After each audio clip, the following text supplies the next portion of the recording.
The Lord be with you. And with your spirit. A reading from the Holy Gospel according to Luke.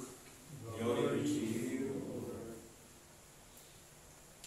Some people told Jesus about the Galileans, whose blood Pilate had mingled with the blood of their sacrifices. He said to them in reply, "Do you think that because these Galileans suffered in this way, they were greater sinners than all other Galileans? By no means, but I tell you, if you do not repent, you will all perish as they did. Or those 18 people who were killed when the tower at Siloam fell on them, do you think they were more guilty than everyone else who lived in Jerusalem? By no means, but I tell you, if you do not repent, you will all perish as they did." And he told them this parable. There once a person who had a fig tree planted in his orchard, and when he came in search of fruit on it, but found none, he said to the gardener, "For 3 years now I have come in search of fruit on this fig tree, but have found none. So cut it down. Why should it exhaust the soil?"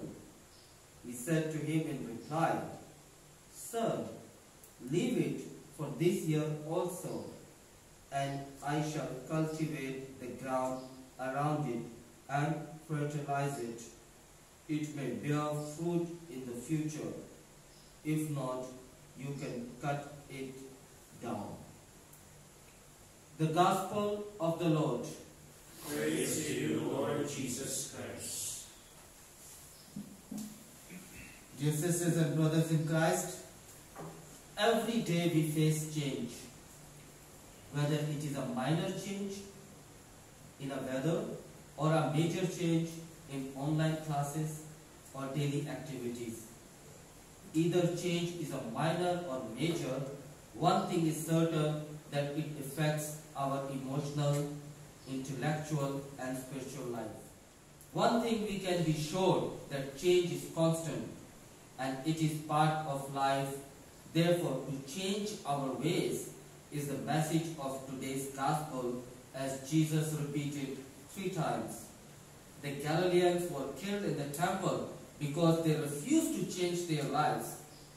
You will suffer, as Jesus said to his audience, if they will not change their ways.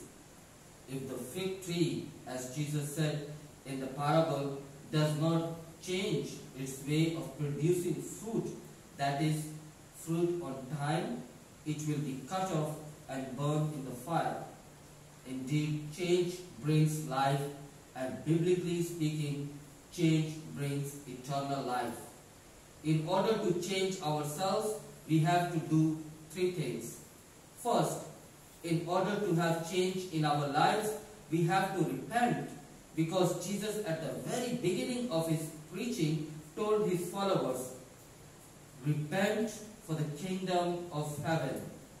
Repentance brings us on our knees and moves our heart towards God to seek mercy and grace, to acknowledge our limitation and shortcomings.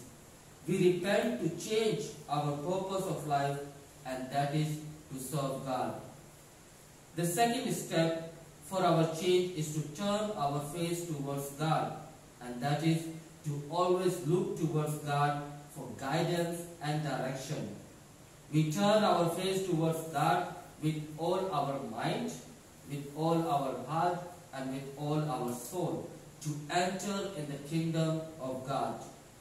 Third and the last step for a change is to become a follower of Jesus, and that is to carry the cross of Jesus every day by serving others and helping poor.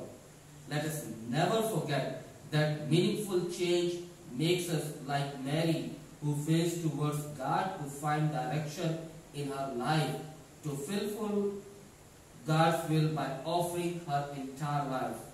May Mary, the mother of Jesus and our mother, intercede for us to change our ways by repenting our sins, so that we can turn our face towards God in order to become the followers of Jesus Christ.